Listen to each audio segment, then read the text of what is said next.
માટેના મુખ્ય ઉપાયો છે એ ઉપાયોમાં આપણે વાત કરીએ ઉપાય નંબર 2 રાજકોષીય પગલાઓ વિશે।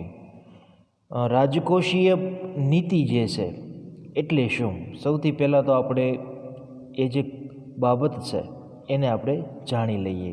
રાજકોષીય નીતિ એટલે સરકારની જાહેર આવક અને ખર્ચ અંગેની જે નીતિ છે, કરવેરા વિષયક અને જાહેર ઋણની નીતિ છે એને રાજકોષીય નીતિ કહેવાય।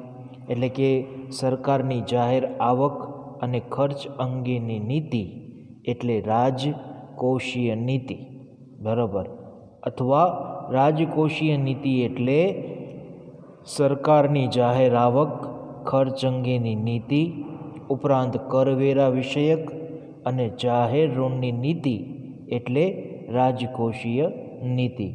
સરકાર છે ને વિદ્યાર્થી મિત્રો, અંદાજપત્ર એ રાજકોષીય જે ખાદ્ય હોય એમાં ઘટાડો કરવા માટે સબસિડીમાં ઘટાડો કરે છે, જાહેર લોન હોય એના પ્રમાણમાં ઘટાડો કરે છે, એનો વ્યાજ જે હોય એ વ્યાજની ચૂકવણીમાં ઘટાડો કરે, વહીવટી ખર્ચ હોય તે વહીવટી ખર્ચામાં કરકસર કરે છે, બિનજરૂરી જે ખર્ચ હોય એમાં ઘટાડો કરે છે।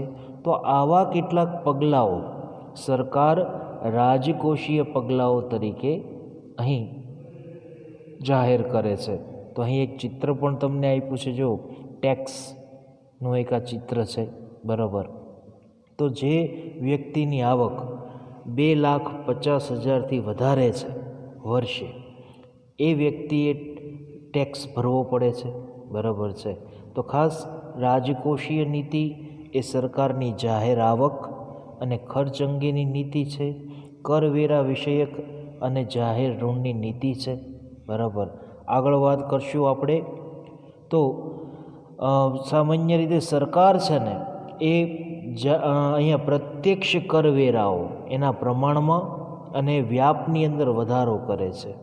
જે ખર્ચ છે, સરકાર પોતાનો ખર્ચ જે કરે છે એમાં પોતે બને ત્યાં સુધી ઘટાડો કરે છે।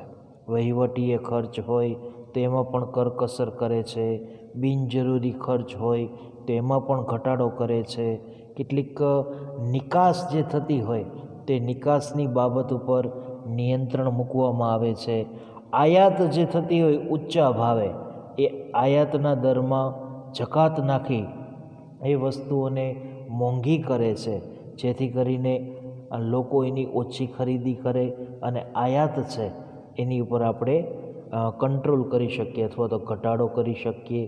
પછી એક જાહેર ઋણની નીતિ છે। તો જાહેર ઋણની નીતિ છે ને એમાં વિદ્યાર્થી મિત્રો ખાસ આ મુદ્દો ખૂબ અગત્યનો છે, જાણવા જેવો છે કે જાહેર ઋણની નીતિ એટલે તો કે જાહેર ઋણની નીતિ અનુસાર સરકારે લોન બહાર જે પાડી હોય કે પછી ફરજિયાત એક બચત યોજના એવી સ્કીમ લાવવામાં આવી હોય જે સમાજમાંથી થતા કુલ ખર્ચને મર્યાદિત કરવા માટેનો પ્રયાસ હોય છે, જેથી કરીને પ્રત્યક્ષ કરવેરાનું પ્રમાણ અને વ્યાપ જે છે એમાં વધારો થાય। ઉપરાંત શ્રીમંત વર્ગની જે મોજ શોખની જે એકદમ ધનિક વસ્તુઓ છે, બરાબર, એવી મોજ શોખની વસ્તુઓ ઉપર ઊંચો દર નાખવામાં આવે છે, એનો ભાવ વધારી દેવામાં આવે છે, જેથી કરીને તેનું ઉત્પાદન ઘટે અને આવશ્યક ચીજવસ્તુનું ઉત્પાદન વધે, જે ખરેખર જરૂરી છે એવી વસ્તુઓનું ઉત્પાદન વધે। તો આ જે બાબત આપણે સમજ્યા એ જાહેર ઋણ નીતિની બાબત સમજ્યા, બરાબર છે। તો ખાસ કરીને આપણે આ યાદ રાખવાની છે બાબત રાજકોષીય પગલાઓની, જેમાં આપણે સૌથી પહેલાં વાત કરી કે સરકાર છે અંદાજપત્રની એક રાજકોષીય ખાદ્ય જે બાબત છે એમાં ઘટાડો કરવા, સબસિડી એમાં ઘટાડો કરે છે, જાહેર લોન છે તો એના પ્રમાણમાં ઘટાડો કરે છે, વ્યાજની જે ચૂકવણી હોય એની અંદર ઘટાડો કરે છે, બરાબર। વહીવટીય જે સરકાર દ્વારા થતો ખર્ચ છે તો બને ત્યાં સુધી એ ખર્ચ ઓછો થાય અથવા તે ખર્ચ ઘટે એવા પગલાંઓ ભરવામાં આવે છે. તેમજ વહીવટીય ખર્ચ એમાં પણ કરકસર અને બિનજરૂરી ખર્ચ એમાં પણ ઘટાડો સરકાર કરે છે. નિકાસની ઉપર ખાસ નિયંત્રણ લાવવામાં આવે છે, કારણ કે નિકાસ જો નિયંત્રણ મૂકશે તો જ આપણા દેશની વસ્તુઓ આપણા દેશમાં વેચાશે. ઉપરાંત જે આયાત થતી વસ્તુઓ છે એના ભાવો વધારી દેશે.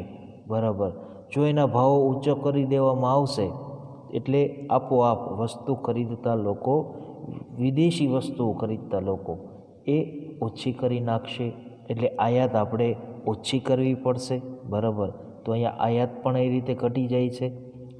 એ સિવાય આપણે વાત કરી જાહેર ઋણની નીતિની, તો એ અનુસાર સરકાર છે ફરજિયાત બચત યોજના આવી સ્કીમ છે એ જાહેર કરીને સમાજમાં થતો જે કુલ ખર્ચ છે એને મર્યાદિત કરવાનો એક પ્રયત્ન કરે છે. તો આપણે વાત કરી અહીં ફરજિયાત બચત યોજના, જે જાહેર ઋણની નીતિ અનુસાર સરકાર દ્વારા કરવામાં આવે છે. ઉપરાંત આપણે આની અંદર બીજી એક વાત કરી હતી કે ભાઈ શ્રીમંત વર્ગના જે વ્યક્તિઓ છે એ જે વસ્તુઓ વાપરે છે એને સરકાર મોંઘી કરે છે. જે મોજ શોખની વસ્તુઓ છે એ વસ્તુઓને મોંઘી કરે છે, જેથી કરીને એ વસ્તુઓનું ઓછું વેચાણ થશે, એટલે ઉત્પાદન પણ સામે ઘટશે. એટલે આવશ્યક ચીજ વસ્તુઓનું ઉત્પાદન આપણે વધારી શકીએ છીએ. તો આ બાબત વિદ્યાર્થી મિત્રો રાજકોષીય પગલાંની થઈ. હવે ત્યારબાદ ઉપાય નંબર 3 છે તેના વિશે આગળ ચર્ચા કરીએ. ઉપાય નંબર 3 છે વિદ્યાર્થી મિત્રો મૂડીરોકાણ પર અંકુશ. બિનજરૂરી અને જે શ્રીમંત વર્ગની મોજ શોખની વસ્તુઓ છે એની પાછળ જે મૂડીરોકાણ ઘટે છે ને તે માટે સરકાર લાયસન્સ કે પરવાના પદ્ધતિ એ અમલમાં મૂકી છે. જો અહીંયા મેં સૌથી પહેલી બાબત અંડરલાઇન કરીને મૂકેલી છે કે બિનજરૂરી અને મોજ શોખની વસ્તુઓ પાછળ જે મૂડીરોકાણ ઘટી જાય છે તેના માટે લાયસન્સ કે પછી પરવાના પદ્ધતિ એ અમલમાં મૂકે છે. ખાસ ઉત્પાદનકીય જે સ્વરૂપનું કૃષિ ઉત્પાદન છે, પછી ઔદ્યોગિક ઉત્પાદન છે, એની અંદર વધારો કરવામાં આવે છે. એવા કેટલાક મૂડીરોકાણને અહીંયા સરકાર એ ઉત્તેજન આપે છે, જેથી કરીને કૃષિ ઉત્પાદનમાં વધારો થાય, ઔદ્યોગિક ઉત્પાદન છે એની અંદર વધારો થાય. બરાબર, તો આપણે વાત કરી ઉપાય નંબર 3 મૂડીરોકાણ પર અંકુશ. હવે આપણે ઉપાય નંબર 4 વિશે આગળ વાત કરશું. ઉપાય નંબર 4 છે ભાવ નિયમન અને માપબંધી. વિદ્યાર્થી મિત્રો અહીં ભાવ વધારો છે એને અંકુશમાં રાખવાની એક વ્યૂહરચના, બરાબર, એ સરકાર દ્વારા ભરવામાં આવેલું એક મહત્ત્વનું પગલું છે. જાહેર વિતરણ પ્રણાલી એટલે કે PDS. PDSનો ફૂલ ફોર્મ શું થાય તો કે public distribution system. PDS public distribution system એટલે કે જાહેર વિતરણ પ્રણાલી. બરાબર, હવે આ જે જાહેર વિતરણ પ્રણાલી છે એ ભારતમાં 1977થી અમલમાં આવી હતી. જો અહીંયા મેં અંડરલાઇન કરી છે, બરાબર યાદ રાખજો. ભારતમાં જાહેર વિતરણ પ્રણાલી 1977થી અમલમાં આવી હતી. આનો હેતુ શું હતો તો કે આમનો હેતુ એક જ હતો કે સમાજમાં જે નિમ્ન આવક ધરાવતા ગરીબ લોકો છે અથવા તો જે ગરીબીની રેખા નીચે જીવતા જે ગરીબ લોકો છે, જેમને આવશ્યક ચીજ વસ્તુઓ વ્યાજબી ભાવે અને વ્યાજબી દુકાનની જે દુકાનો છે ત્યાંથી મળી રહે, તેવી બાબતને અહીં 1977થી અમલમાં મૂકવામાં આવી છે. આપણે જેને રેશનિંગની દુકાનો કહીએ. જો અહીંયા મેં એક ચિત્ર પણ મૂકેલું છે, તમે આ ચિત્રને જુઓ. બરાબર, તો અહીંયા ખાસ જે વ્યાજબી ભાવની દુકાનો છે, બરાબર, ત્યાંથી ગરીબ લોકોને, જે ગરીબી રેખાની નીચે જીવે છે એવા લોકોને, જે બીપીએલ જેને આપણે કહીએ છીએ, બીપીએલ એટલે કે બિલો પોવર્ટી લાઇન, એની નીચે જે જીવતા હોય, એટલે કે ગરીબી રેખાથી નીચે જીવતા હોય, તેમજ જે વ્યક્તિની નિમ્ન આવક છે એટલે કે અત્યોદય કુટુંબના છે, એવા વ્યક્તિઓને આવી વ્યાજબી ભાવની દુકાનોમાંથી ચીજ વસ્તુઓ પ્રાપ્ત થાય છે. જીવન જરૂરી વસ્તુઓ ઓછી કિંમતે પ્રાપ્ત થાય છે. બરાબર છે.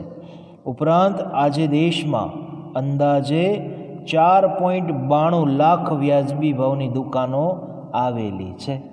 અહીંયા જો મેં અંડરલાઇન કરી છે. આ તમારે 1 માર્કમાં MCQ પણ પૂછાય અથવા તો ખાલી જગ્યા પણ પૂછાય કે દેશમાં અંદાજે કેટલી વ્યાજબી ભાવની દુકાનો આવેલી છે, તો કે 4.92 લાખ જેટલી વ્યાજબી ભાવની દુકાનો એ આવેલી છે. તો વિદ્યાર્થી મિત્રો, અહીંયા ખાસ આ બધી બાબતો આપણે યાદ રાખશું. બરાબર. જે આ દુકાનો છે ને, એ દુકાનોમાં વેચાતી વસ્તુઓ, એના જે ભાવ હોય એ ખુલ્લા બજારની દુકાનોના ભાવની સરખામણીમાં ખૂબ જ ઓછા હોય છે. આપણે પ્રોવિઝન સ્ટોલની દુકાને તમે વસ્તુ લેવા જાઓ તો ત્યાં તમને ઘઉંનો ભાવ છે 1 કિલોનો, એ ત્યાં તમને 30 રૂપિયા લેખે પ્રાપ્ત થાય છે. જ્યારે જાહેર વિતરણની વ્યાજબી ભાવની જે દુકાનો છે ત્યાં તમને 1 કિલોના પ્રતિ કિલોએ 2 રૂપિયા તમારે ઘઉંના ભાવ ચૂકવવો પડે. બરાબર. તો આટલું બધું સસ્તું અનાજ એ તમને ત્યાંથી પ્રાપ્ત થશે.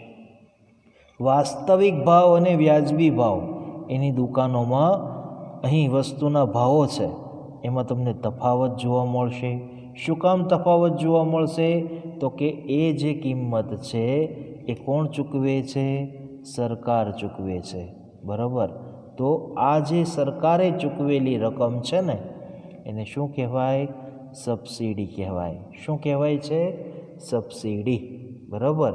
તો ખાસ આપણે જો બીજી વાત કરીએ તો રાંધણ ગેસની, તો રાંધણ ગેસ છે એ 700 રૂપિયાનો રાંધણ ગેસ આવે છે. બરાબર. પછી આપણે જ્યારે ખરીદી કરીએ ને ત્યારે આપણે 700 રૂપિયા પૂરેપૂરા ચૂકવીએ છીએ, પણ પછી તરત 1 મહિનાની અંદર આપણા ખાતામાં 100 રૂપિયા જમા થાય છે. તો આપણે જોઈએ છીએ કે આ 100 રૂપિયા શેના જમા થયા? તો કે સરકારે LPGની સબસિડી આપી. બરાબર. તો આ જે 100 રૂપિયા જે છે એ આપણને પરત મળી ગયા, જે સરકારે ચૂકવી દીધા છે. એટલે એને શું કહેવાય? સબસિડી કહેવાય. બરાબર. તો આ બરાબર બાબતને તમારે યાદ રાખજો. હવે આપણે વાત કરશું વિદ્યાર્થી મિત્રો ઉપાય નંબર 5, જે છે ભાવ નિર્ધારણ તંત્ર. ભાવ નિર્ધારણ તંત્ર, જે અહીંયા આપેલી બાબતો છે એને ખાસ તમારે યાદ રાખવાની છે, જેની નીચે મેં અંડરલાઇન કરી છે, જે તમારે 1 માર્કની અંદર એક ટૂંકા પ્રશ્નોત્તરી સ્વરૂપે પૂછાશે. બરાબર. વિદ્યાર્થી મિત્રો, ભાવ નિયંત્રણ જે નિર્ધારણ તંત્ર છે, આ જે સરકાર છે ને એ ભાવ સપાટીને સ્થિર રાખવા માટે કેટલીક આવશ્યક ચીજવસ્તુઓનો એક ધારો 1955માં અમલમાં મૂક્યો હતો. હવે તમને પ્રશ્ન એ થશે કે ભાઈ આવશ્યક ચીજવસ્તુઓ માટેનો ધારો એટલે શું? તો કે એક કાયદો. બરાબર. 1955ની અંદર ભારત સરકારે ભાવ સપાટીને સ્થિર રાખવા માટે આવશ્યક ચીજવસ્તુઓનો એક કાયદો 1955માં અમલમાં મૂક્યો. સંગ્રહખોરી, કાળાબજારિયા, સટ્ટાખોરો, એની સામે સઘન ઝુંબેશ સ્વરૂપે prevention of anti social activity act એટલે કે પાસા એ હેઠળ એક કાયદેસર અટકાયત કરવામાં આવે છે. તો ખાસ જે વેપારી સરકાર દ્વારા નિર્ધારિત ભાવો મુજબ પોતાનો માલ સામાન નથી વેચતો, તેમની સામે સરકારે 1955ના આવશ્યક ચીજ વસ્તુઓ માટેનો જે ધારો છે એ હેઠળ prevention of anti social activity act એટલે કે પાસા જરૂરી કાયદેસર અટકાયત કરવા માટે અહીં આ એક કાયદો બનાવેલો છે. કયા વેપારીઓ માટે? તો કે સંગ્રહખોરો, કાળા બજારિયા અને સટ્ટાખોરો, બરાબર, એ વેપારીની સામે આ કાયદો શરૂ કર્યો છે. સરકાર છે ને એ અત્યાર સુધીમાં ડુંગળી, પછી ચોખા, કપાસ, સિમેન્ટ, પેટ્રોલ, ડીઝલ, રાંધણ ગેસ, ખાદ્ય તેલ, કેરોસીન, ખાંડ, એલ્યુમિનિયમ, લોખંડ, પોલાદ, પછી રેલવેનું આ વગેરેના ભાવો છે એ ભાવ નિર્ધારણ તંત્રના આધારે નક્કી કરેલા છે. તો ખાસ અહીં સરકારે અત્યાર સુધી આ બધી જ વસ્તુઓના ભાવો છે એ ભાવ નિર્ધારણ તંત્રના આધારે નક્કી કર્યા. કેટલીક જીવન રક્ષણ દવાઓ છે જે જીવન રક્ષણ પૂરું પાડે છે તેવી દવાઓ, એમાં પણ ભાવોને રક્ષણ પૂરું પાડવામાં આવ્યું છે જેથી ભાવ વૃદ્ધિ અટકી શકે. એવું કહેવાય છે વિદ્યાર્થી મિત્રો કે અહીં સંગ્રહખોરી, સટ્ટાખોરી એમને ડામવા માટે કેટલીક આવશ્યક વસ્તુઓના ભાવો છે એને વ્યાજબી સ્તર પર ટકાવી રાખવા માટે તથા સહેલાઈથી બજારમાં એ ગ્રાહકને પ્રાપ્ત થાય એ માટે સરકારે અહીં ભાવ નિયંત્રણ, જે ભાવ નિર્ધારણ કાર્ય છે અથવા તો ભાવ નિર્ધારણ તંત્રનું જે કાર્ય છે એ અહીં શરૂ કરેલું છે, જેથી કરીને દરેક પ્રકારની વસ્તુઓ સહેલાઈથી ઓછી કિંમતે ગ્રાહકને પ્રાપ્ત થાય. બરાબર છે. આની ઉપરથી તમને એક પ્રશ્ન પણ પૂછાય છે વિદ્યાર્થી મિત્રો. અહીં જો મેં બાજુમાં લખેલો છે કે ભાવ નિર્ધારણ તંત્રની ભાવ નિયમનમાં શી ભૂમિકા છે? તો આ બાબત તમારે યાદ રાખવાની છે. 2 માર્કમાં પૂછાય. ભાવ નિર્ધારણ તંત્રની ભાવ નિયમનમાં શી ભૂમિકા છે? બરાબર, તો આ બાબત ખાસ તમે યાદ રાખજો. હવે આપણે ત્યાર પછી આગળ વાત કરીએ. વિદ્યાર્થી મિત્રો, આપણે 5 ઉપાયો ખૂબ જ વ્યવસ્થિત રીતે અભ્યાસ કર્યો. બરાબર છે. હવે આપણે ઉપાય નંબર 4માં વાત કરી હતી કે જાહેર વિતરણ પ્રણાલી છે PDS, જેનું મેં તમને ફૂલ ફોર્મ પણ કીધું PDSનું. બરાબર છે કે પબ્લિક ડિસ્ટ્રીબ્યુશન સિસ્ટમ એટલે કે જાહેર વિતરણ પ્રણાલી. તો વિદ્યાર્થી મિત્રો, જાહેર વિતરણ પ્રણાલી છે એની ભૂમિકા છે એના વિશે થોડીક હું તમને આગળ વાત કરું હવે પછીના ટોપિકની અંદર. તો એ આપણે સૌથી પહેલાં સમજી લઈએ. ભાવ નિયંત્રણમાં જાહેર વિતરણ પ્રણાલી છે એની ભૂમિકા. ખાસ તો ભાવ વધારો છે એ જ્યારે અંકુશમાં રાખવાનો હોય ત્યારે એક વ્યૂહાત્મક પગલાં તરીકે સરકારે 1977થી જાહેર વિતરણ પ્રણાલી એટલે કે PDS એ અમલમાં મૂકી છે. બરાબર. આ જે ભાવ વધારો છે એને નિયંત્રણમાં રાખે છે એવું એક વ્યૂહાત્મક પગલું છે જે 1977ના વર્ષમાં સરકાર દ્વારા જાહેર વિતરણ પ્રણાલી અમલમાં મૂકી, જેને આપણે PDS કહીએ છીએ. બરાબર. વસ્તુના જે વાસ્તવિક ભાવો છે અને વ્યાજબી ભાવની જે દુકાનો છે એમાં જે વેચાતી વસ્તુઓ છે એની કિંમતમાં આપણને શું જોવા મળે છે? તફાવત જોવા મળે છે. આ જે તફાવત છે એ સરકાર સબસિડી સ્વરૂપે ચૂકવી દે છે. બરાબર, જેનો આપણને ખ્યાલ આવતો નથી. મેં હમણાં જ તમને ઉદાહરણ સ્વરૂપે કીધું, તમે પ્રોવિઝન સ્ટોરની દુકાને જાઓ તો તમને 30 રૂપિયા પ્રતિ કિલો ઘઉં મળે. જ્યારે તમે વ્યાજબી ભાવની દુકાને જશો ને કોઈ પણ વસ્તુ ખરીદવા માટે, બરાબર, તો ત્યાં તમને ઘઉં છે એ પ્રતિ કિલો 2 રૂપિયા લેખે મળશે. બરાબર.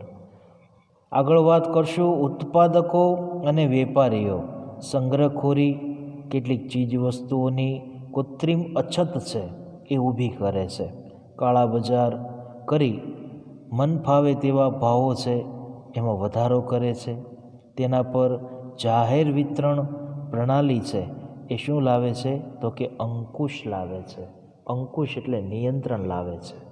જે કાળા બજારિયા છે, સટ્ટાખોરો છે, સંગ્રહખોરો છે, આવા વેપારીઓ ચીજવસ્તુઓના એક અછત ઊભી કરે. જો કૃત્રિમ અછત જેને કહેવાય, બરાબર.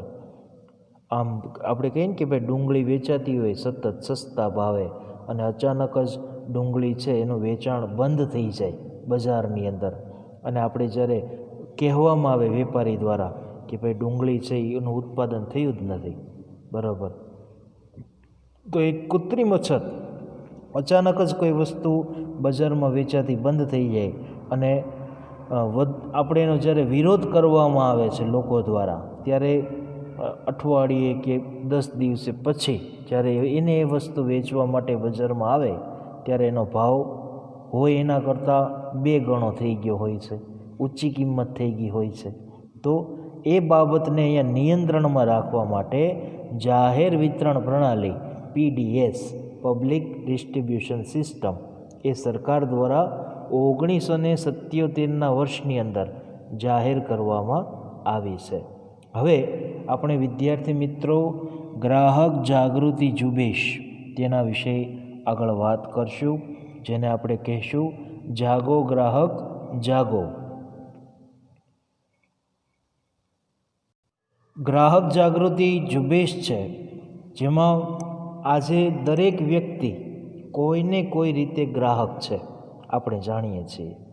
બજારમાં સમાન લક્ષણોવાળી અને અનેક પ્રકારની બ્રાન્ડ છે, એની અસંખ્ય વસ્તુઓ આપણને મળતી હોય છે, બરાબર છે ને વિદ્યાર્થી મિત્રો?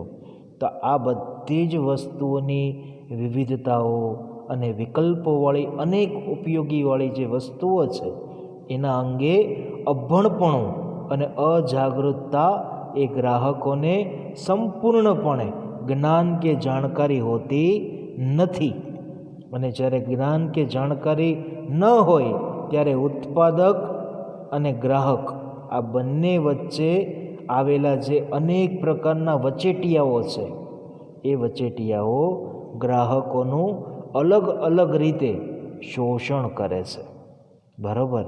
તો ખાસ અહીં આ બાબતને યાદ રાખજો કે ગ્રાહક છે જે વસ્તુ કે માલ કે પછી સેવાના જે નાણાં હોય કે પછી અવેજના બદલામાં ખરીદતો હોય તે નિશ્ચિત ગુણવત્તા, વજન અને વ્યાજબી કિંમતે મેળવી શકે તેવી એક વ્યવસ્થાને ગ્રાહક સુરક્ષા કહે છે.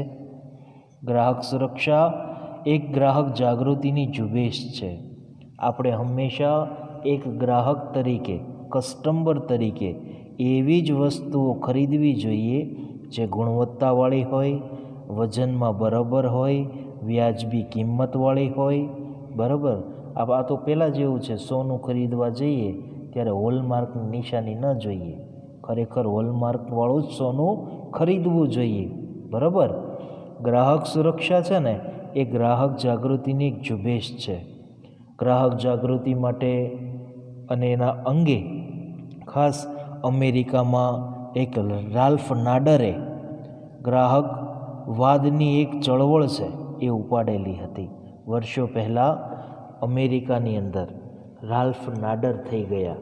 એમણે ગ્રાહક જાગૃતિ માટે અને ગ્રાહક જાગૃતિ લોકોમાં ફેલાય તે માટે ગ્રાહકવાદ છે એની એક ચળવળ શરૂ કરી હતી. આનાથી તેને ગ્રાહક આંદોલનના જન્મદાતા કહેવામાં આવે છે, અથવા તો ગ્રાહક આંદોલનના પિતા પણ કહેવામાં આવે છે. તો અહીં તમને ફરી પાછો એક MCQ પૂછાય, તમારે યાદ રાખવાનો છે કે અમેરિકામાં કોના નેતૃત્વ નીચે ગ્રાહકવાદની ચળવળ ઉપાડેલી હતી? તો જવાબમાં શું આવે? રાલ્ફ નાડર. અથવા તમને એવો MCQ પૂછાય કે ભાઈ ગ્રાહક આંદોલનના જન્મદાતા નીચેનામાંથી કોણ છે? તો કે રાલ્ફ નાડર, બરાબર. તો આ રીતે તમારે આ પ્રશ્નનો જવાબ લખવો પડે. ત્યારબાદ આગળ વાત કરશું ગ્રાહકનું શોષણ કઈ કઈ રીતે થાય છે. વિદ્યાર્થી મિત્રો, અહીંયા ગ્રાહકનું જે શોષણ છે કઈ કઈ રીતે થાય છે એના વિશે આપણે આગળ વાત કરીએ. સૌથી પહેલી બાબત છે કે પેકિંગ ઉપર લખ્યા કરતાં ઓછું વજન હોય છે. બરાબર. તો ખાસ પેકિંગને બરાબર જોવાનું કે જેટલું વજન લખેલું છે એટલું જ વજન છે કે નથી. બરાબર. પછી બીજી કઈ રીતે શોષણ થાય તો કે હલકી અને ખામીયુક્ત કે પછી નકલી કેટલીક ચીજવસ્તુઓ, માલ કે સેવાઓ એ આપણને પૂરી પાડવામાં આવે, તો આ રીતે પણ ગ્રાહકનું શોષણ થાય.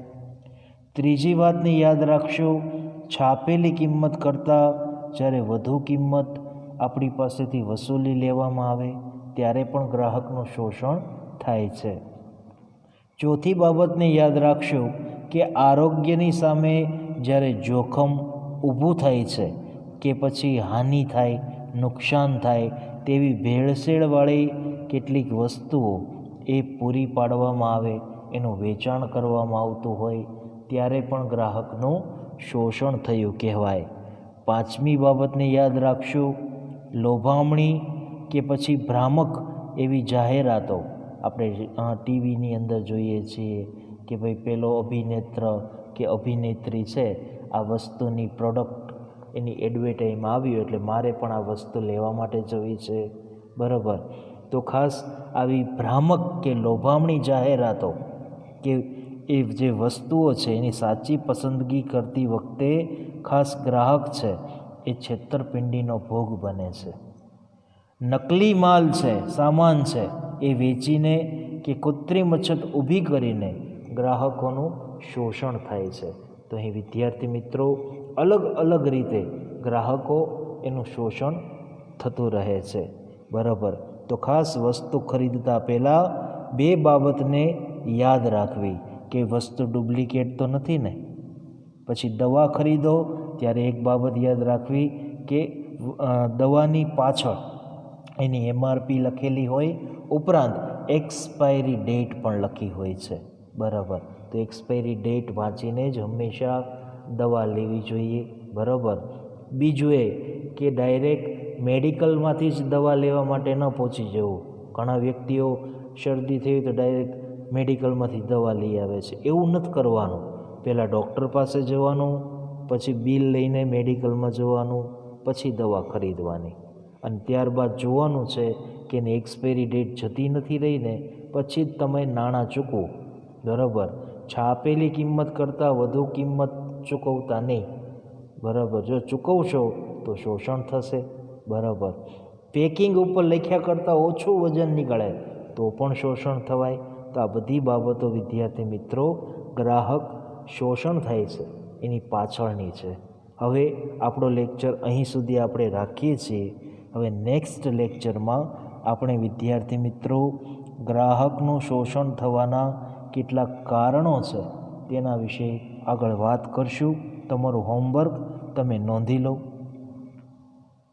વિદ્યાર્થી મિત્રો, તમારું હોમવર્ક છે આપણે જે ઉપાયો જોયા ભાવ નિયંત્રણ માટેના મુખ્ય ઉપાયો, આ મુખ્ય 5 ઉપાયો તમારે વિગતે સરસ અક્ષરોએ લખવાના રહેશે અને જે તમને નંબર આપેલો છે એ નંબર પર તમારે PDF ફાઇલ બનાવી અને મોકલવાની રહેશે. ચાલો આવજો બધા. જય હિન્દ, જય ભારત. વિદ્યાર્થી મિત્રો, આની પહેલાંના લેક્ચરમાં આપણે ગ્રાહકોનું શોષણ કઈ કઈ રીતે થાય છે તેના વિશે ચર્ચા કરી. આજના લેક્ચરમાં આપણે ગ્રાહકોનું શોષણ થવાના કારણો છે તેના વિશે વિગતે ચર્ચા કરશું. તો ગ્રાહક છે એનું અલગ અલગ રીતે શોષણ થવા પાછળનું કારણ છે. એમાં આપણે સૌથી પહેલું કારણ છે તેની ચર્ચા કરીએ. વિદ્યાર્થી મિત્રો, સૌથી પહેલું કારણ છે ગ્રાહકનું શોષણ થવા પાછળના કારણોમાં ગ્રાહક પોતે જવાબદાર. અહીંયા ગ્રાહકોની અજ્ઞાનતા, જાગૃતિનો અભાવ, નિરક્ષરતા, સંગઠિત થઈને વિરોધ પ્રદર્શિત કરવાની જે વૃત્તિ છે એમાં અભાવ જોવા મળે છે. નુકસાન કે પછી શોષણ સામે કાનૂની જે કાર્યવાહી છે એ લડત આપવાની તૈયારી અને એને જે વૃત્તિ છે એ વૃત્તિમાં અભાવ જોવા મળે છે, જેથી કરીને વેપારીઓ, યોજકો કે પછી ઉત્પાદકો છે એ ગ્રાહકનું વિવિધ પ્રકારે શોષણ કરી એ ગ્રાહકનો ગેરલાભ ઉઠાવે છે. તો અહીંયા ખાસ યોગ્ય જાણકારી એનો અભાવ હોવાથી ગ્રાહક છે એનું જુદી જુદી રીતે શોષણ થાય છે. ગ્રાહકમાં રહેલી અજ્ઞાનતા છે, જાગૃતિનો અભાવ છે, નિરક્ષરતા એટલે કે અભણપણું છે, ઉપરાંત સંગઠિત થઈને વિરોધ પ્રદર્શિત કરી શકતા નથી અને કાનૂની કાર્યવાહી છે એની લડતની પૂરી તૈયારી કે વૃત્તિ છે એમાં પણ અભાવ જોવા મળે છે, જેથી કરીને વેપારીઓ, ઉત્પાદકો અને યોજકો એની જુદી જુદી રીતે શોષણ કરે છે. બરાબર. તો આ પહેલું કારણ છે, એમાં આ બાબત તમારે સમજવાની હતી. હવે આપણે ત્યાર પછી કારણ નંબર 2 છે તેની આગળ વાત કરીએ. કારણ નંબર 2 છે વિદ્યાર્થી મિત્રો, એ છે મર્યાદિત માહિતી. મર્યાદિત માહિતી તો કે ભાઈ મૂડીવાદી અર્થતંત્રમાં ઉપભોક્તાવાદી જે વિચારસરણી ધરાવતા નિર્માતાઓ છે, વિક્રેતાઓ છે, એ કોઈ પણ ચીજ વસ્તુઓ કે પછી સેવા ગમે તેટલા જથ્થાઓની અંદર ઉત્પાદન કરી શકે છે, તેનું વેચાણ પણ કરી શકે છે. એના માટે એ ઉપભોક્તા અને વિક્રેતાઓ એ સ્વતંત્ર હોય છે. અહીં મર્યાદિત માહિતી મળવાના કારણે ગ્રાહક છે એ સાચી ખરીદીમાં સમજદારીના અભાવે કોઈને કોઈ ભૂલ છે એ ભૂલ કરી બેસે છે, જેથી કરીને તેનું શોષણ થાય છે. આપણે વાત કરીએ તો આપણું જે મૂડીવાદી અર્થતંત્ર છે એ ઉપભોક્તાવાદી વિચારસરણી ધરાવતા વેપારીઓ કે અન્ય નિર્માતાઓ કે પછી વિક્રેતાઓ એ કોઈ પણ રીતે અલગ અલગ ચીજ વસ્તુઓ કે પછી એની જે સેવાઓ છે એ ગમે તેટલા જથ્થામાં એ ઉત્પાદન કરી શકે છે, તેનું વેચાણ કરી શકે છે, એમાં પોતે સ્વતંત્ર હોય છે. જ્યારે ગ્રાહક છે એની પાસે પૂરતી માહિતી નથી, અપૂરતી માહિતી છે, એટલે કે માહિતીનો અભાવ છે, જેથી કરીને જ્યારે એ વસ્તુ ખરીદે છે ત્યારે એને કોઈ પણ પ્રકારની તાલીમ છે એ મળતી નથી. વસ્તુ ગુણવત્તાવાળી છે કે નથી એનો ખ્યાલ આવતો નથી. ઉપરાંત ઉપયોગ કઈ રીતે કરવો, વેચાણ પછી સેવાઓ મળવી જોઈએ એ નથી મળતી. વોરંટી છે, ગેરંટી છે, આની માહિતીનું અર્થઘટન ખરીદી વખતે ગ્રાહક છે એ પ્રાપ્ત કરતો નથી. તો ખાસ આવી બધી બાબતોનો અભાવ હોવાથી એ જ્યારે ગ્રાહક ખરીદી કરે છે ત્યારે કોઈને કોઈ રીતે એ ગ્રાહક ભૂલ કરી બેસે છે. તો આ બાબત આપણે કારણ નંબર 2માં સમજવાની હતી. હવે કારણ નંબર 3 છે મર્યાદિત પુરવઠો. તો કે મર્યાદિત પુરવઠો છે ને એ જ્યારે કોઈ પણ વસ્તુ કે પછી સેવાની માંગ છે એની સામે પૂરતી માત્રામાં તેનો પુરવઠો નથી હોતો ત્યારે એક કૃત્રિમ અછત સર્જાય છે. ગ્રાહક પાસેથી આવી પરિસ્થિતિમાં વધુ ભાવ મેળવીને ગ્રાહકનો ગેરલાભ છે એ ઉઠાવવામાં આવે છે. તમને ખ્યાલ જ હશે કે ભાઈ જ્યારે કોઈ પણ વસ્તુ છે કે સેવા છે એની માંગની સામે પૂરતા પ્રમાણમાં પુરવઠો ન હોય ત્યારે કૃત્રિમ અછત સર્જાય અને વેપારીઓ, ઉત્પાદકો એને સંગ્રહખોરી, સટ્ટાખોરીને આચરીને કુદરતી આફતો જેવા પરિબળોને ધ્યાનમાં રાખી એક પ્રકારની વસ્તુઓની અછત ઊભી કરે છે. આ કૃત્રિમ અછત કે ઊભી કરી ગ્રાહકો પાસેથી જે કિંમત હોય છે એનાથી વધુ કિંમત વસૂલ કરવામાં આવે છે, એનો ગેરલાભ ઉઠાવવામાં આવે છે. આમ બજારની અંદર તમે જુઓ ને તો વસ્તુઓનો અપૂરતો એક પુરવઠો એ ગ્રાહકોને શોષણ તરફ નિર્મિત બનાવે છે. તો આ બાબત આપણે મર્યાદિત પુરવઠો કારણ નંબર 3 છે એમાં આપણે સમજવાની હતી. હવે ત્યાર પછી કારણ નંબર 4 છે વિદ્યાર્થી મિત્રો, તેના વિશે આપણે આગળ વાત કરીએ. કારણ નંબર 4 છે વિદ્યાર્થી મિત્રો મર્યાદિત એક ફરિયાદ. બરાબર, તો કે ભાઈ મર્યાદિત હરીફાઈ છે તો તેની અંદર ખાસ તો જ્યારે કોઈ પણ એક જ ઉત્પાદક કે પછી ઉત્પાદક સમૂહ એ કોઈ પણ વસ્તુ કે કોઈ પણ પ્રકારની સેવા એના ઉત્પાદનમાં કે પછી એની વહેંચણીમાં પોતાનો એકાધિકાર ભોગવે છે, ત્યારે ઉત્પાદકો આવી મર્યાદિત કે ઇજારાશાહીવાળી જે બજાર છે એમાં વિકલ્પોના અભાવે ગ્રાહકોનું જુદી જુદી રીતે શોષણ થાય છે.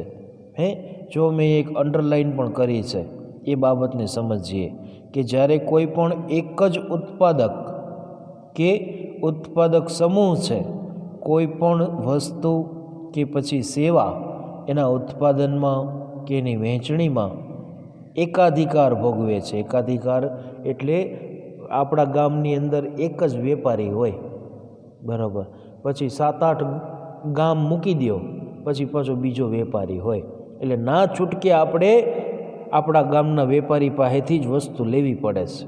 એ પછી ખામીયુક્તવાળી હોય, હલકી ગુણવત્તાવાળી હોય કે પછી વધુ કિંમત આપણે ચૂકવીને પણ આપણે એ એકાધિકાર ધરાવતા વેપારી પાસેથી જ વસ્તુ ખરીદવી પડે છે.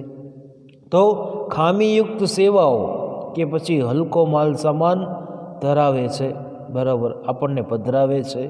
તો ખાસ કરીને આ એક બાબત એ ઇજારાશાહીવાળી બજાર હોય તેની અંદર જોવા મળે છે, બરાબર. મેં તમને જો ઉદાહરણ પણ આપ્યું કે ભાઈ વર્ષોથી એક જ દુકાન હોય અને પછીના જે 50 કિલોમીટર સુધી કોઈ દુકાન ન હોય તો આપણે ના છૂટકે આપણા ગામની જ દુકાનમાંથી વસ્તુ લેવી પડે છે, વધુ કિંમત ચૂકવીને, કે પછી હલકી ગુણવત્તાવાળી વસ્તુઓ હોય તો પણ ખરીદવી પડે છે, ખામીયુક્તવાળી સેવા હોય તો એ પણ આપણે ખરીદવી પડે છે.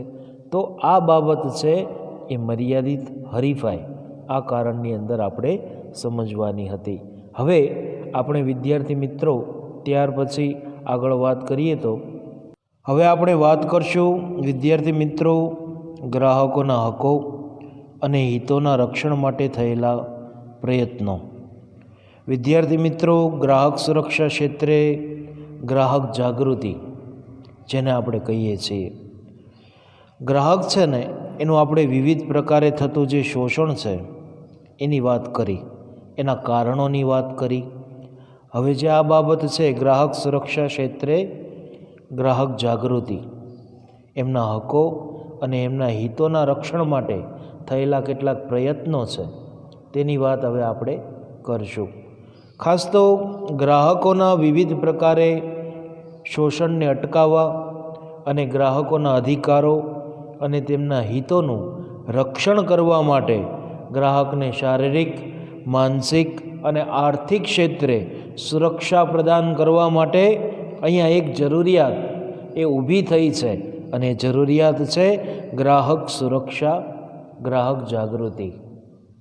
વિદ્યાર્થી મિત્રો સૌપ્રથમ ભારતમાં ગ્રાહકના રક્ષણ માટે અહીં કૌટિલ્યએ અર્થશાસ્ત્રની અંદર ઉદ્યોગ અને વ્યાપાર દ્વારા ગ્રાહકની સાથે કરાતો જે દુરાચાર છે અને શોષણ છે એ બાબતને ઉલ્લેખ કરી હતી, જેમાં તોલમાપ અને ભેળસેળ કે પછી બનાવટ જેવી કેટલીક ગુનાહિત પ્રવૃત્તિઓ જે વેપારીઓ દ્વારા કોઈને કોઈ રીત રસમો દ્વારા એ કરવામાં આવતી, તે બદલ દંડ અને શિક્ષાની જે જોગવાઈ છે એ કૌટિલ્યએ અર્થશાસ્ત્રની અંદર ઉલ્લેખીય છે.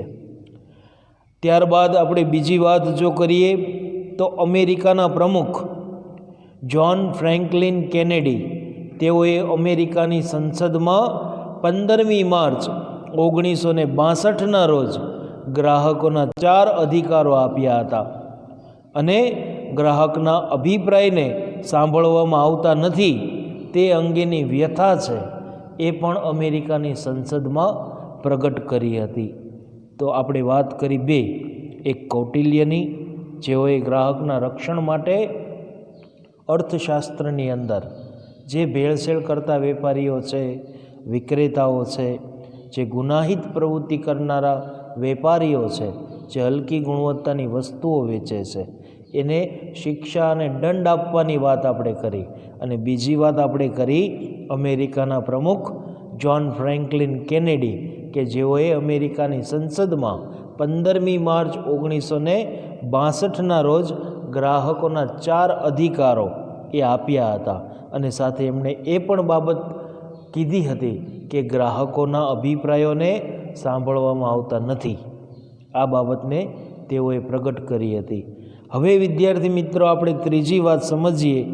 કન્ઝ્યુમર્સ ઇન્ટરનેશનલ આંતરરાષ્ટ્રીય સંગઠનને 15મી માર્ચ 1983ના રોજ ગ્રાહકના 4 અધિકારો દર્શાવતું એક જાહેરનામું એ બહાર પાડ્યું.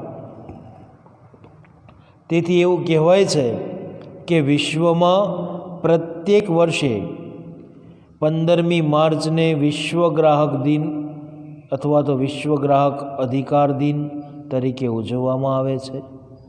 તો ખાસ આ બાબતને તમારે યાદ રાખવાની છે કે કન્ઝ્યુમર્સ ઇન્ટરનેશનલ આંતરરાષ્ટ્રીય સંગઠને 15મી માર્ચ 1983ના રોજ ગ્રાહકના 4 અધિકારો દર્શાવતું એક જાહેરનામું બહાર પાડ્યું, જેથી કરીને વિશ્વમાં પ્રત્યેક 15મી માર્ચના રોજ વિશ્વ ગ્રાહક દિનની ઉજવણી કરવામાં આવે છે.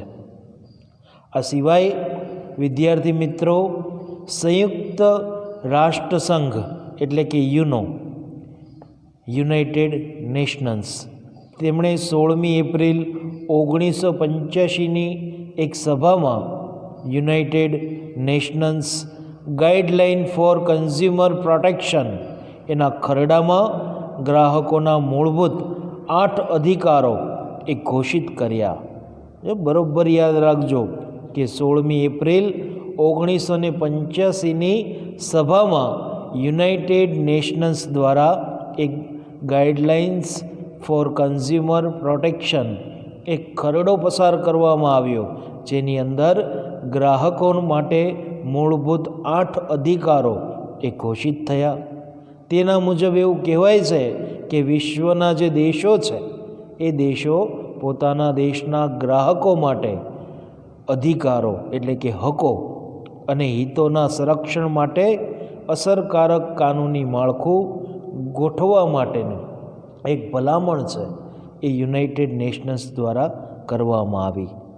આ મુજબ એવું કહેવાય છે વિદ્યાર્થી મિત્રો કે આપણી ભારતીય સંસદે પણ રાષ્ટ્રીય ગ્રાહક સુરક્ષા અધિનિયમ 1986માં એક ઘડી કાઢ્યો. ભારતની સંસદે પણ રાષ્ટ્રીય ગ્રાહક સુરક્ષા અધિનિયમ 1986 એ ઘડી કાઢ્યો. આ ગાઈડલાઇન ફોર કન્ઝ્યુમર પ્રોટેક્શન અંતર્ગત આ બાબત છે આપણા દેશમાં પણ શરૂ થઈ. એ સિવાય જેને રાષ્ટ્રપતિએ 24મી ડિસેમ્બર 1986ના રોજ એક પોતાની હસ્તાક્ષર કરીને મંજૂરી પણ આપી દીધી, જેથી કરીને ભારતમાં પ્રત્યેક વર્ષે 24 ડિસેમ્બરના રોજ રાષ્ટ્રીય ગ્રાહક અધિકાર દિન તરીકે ઉજવવામાં આવે છે. ગુજરાત સરકારે પણ 18મી ફેબ્રુઆરી 1988ના રોજ ગુજરાત ગ્રાહક સુરક્ષા નિયમો 1988 એ અમલમાં મૂક્યો. વિદ્યાર્થી મિત્રો, ગ્રાહક સુરક્ષાની કાયદેસરની કાર્યવાહી છે એ રાજ્યની અંદર રાજ્ય સરકાર દ્વારા હાથ ધરવામાં આવી 1988 પછી. ભારતની અંદર પણ ગ્રાહક સુરક્ષા ધારા હેઠળ 1993 અને 2002માં કેટલાક મહત્ત્વના સુધારાઓ છે એ અમલમાં મૂકવામાં આવ્યા. વર્ષો જૂના કેટલાક કાયદાઓ હતા એની અંદર ફેરફારો થયા. સમય અનુસાર જરૂરિયાત ઊભી થવા લાગી અને લાગણીથી પ્રજા છે એ ગ્રાહક સુરક્ષાની જે બાબતો છે એની સાથે જોડાવા લાગી. તો આ બાબત આપણે જોઈ વિદ્યાર્થી મિત્રો, ગ્રાહક સુરક્ષા ક્ષેત્રે ગ્રાહકની જાગૃતિ. આ જે અધિનિયમ છે 1986, જેની અંદર ઘણી બધી જોગવાઈઓ, મુખ્ય અને મહત્ત્વપૂર્ણ જોગવાઈઓ વિશે હવે આપણે વિદ્યાર્થી મિત્રો ગ્રાહકોના અધિકારો અંગેનો જે કાયદો છે તેના વિશે આપણે આગળ વાત કરીએ. આજે ગ્રાહકોના અધિકારો અંગેનો જે કાયદો છે એ ગ્રાહક સુરક્ષા અધિનિયમ 1986 અંતર્ગત ગ્રાહકોની એક વ્યાખ્યાઓ તમને અહીં આપવામાં આવી છે. એ વ્યાખ્યાઓ અંગે આપણે ચર્ચા કરશું. ખાસ તો વિદ્યાર્થી મિત્રો, આપણા દેશની અંદર સામાજિક અને આર્થિક કાયદાઓના ઇતિહાસમાં ગ્રાહક સુરક્ષા અધિનિયમ 1986 આ જે અધિનિયમ છે એક સીમાચિહ્નરૂપ ગણાય, એક લોકોપયોગી કાયદો ગણાય.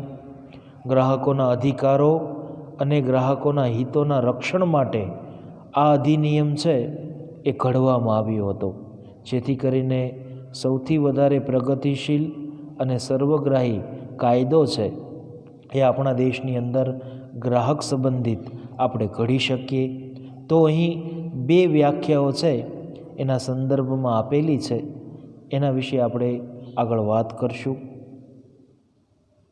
એમાં આપણને સૌથી પહેલી વ્યાખ્યા વિશે જો ચર્ચા કરીએ તો કે ભાઈ, માલના સંદર્ભમાં ગ્રાહક એટલે નીચે દર્શાવેલ કોઈ પણ વ્યક્તિ. સૌથી પહેલી વ્યાખ્યા તો આ છે કે માલના સંદર્ભમાં ગ્રાહક એટલે શું? તો કે નીચે દર્શાવેલી કોઈ પણ વ્યક્તિ.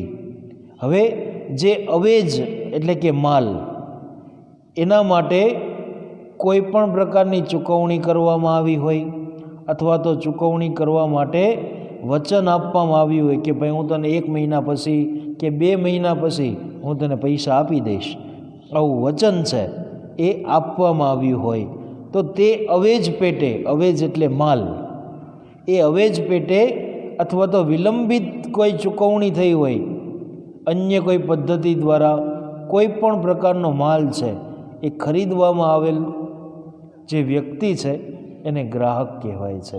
તો અહીંયા ખાસ કોઈ એવો વ્યક્તિ જે માલ ખરીદતી વખતે ચૂકવણી કરે છે, પૈસા આપે છે, બરાબર. અને ઘણા વ્યક્તિઓ એવા પણ છે કે જે વચન આપે છે કે હું તને 1 મહિનામાં, 2 મહિનામાં કે વર્ષ દિવસની અંદર પૈસા ચૂકવી દઈશ.